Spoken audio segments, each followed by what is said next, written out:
Good day mga kaputi. Ang project ko ngayong araw ay isang cover up tattoo.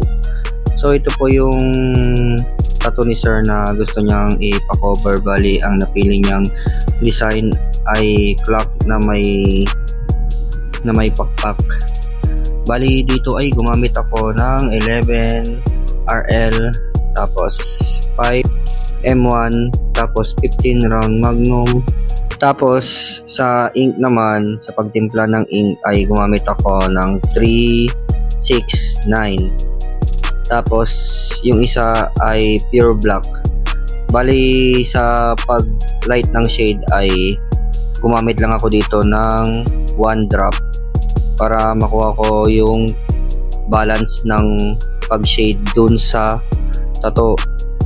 Bali kung makikita nyo dito ay inuuna ko muna yung light shade, tapos saka ko isusunod yung sa dark shade para mas matansya ko yung tamang pagtimpla at paghagod dun sa tattoo na ginagawa at sa pagko-cover.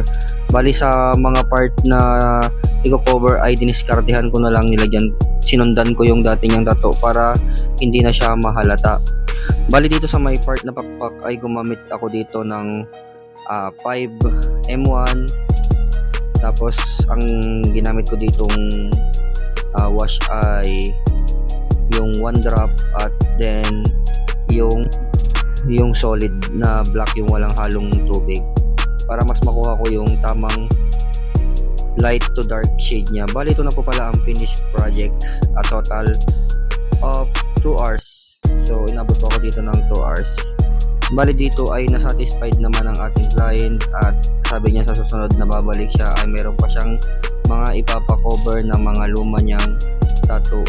Yun. Bali marami pong salamat sa inyong panonood. Huwag niyo po akong kalimutan i-like, share at subscribe po ang aking page. Maraming salamat. Peace out.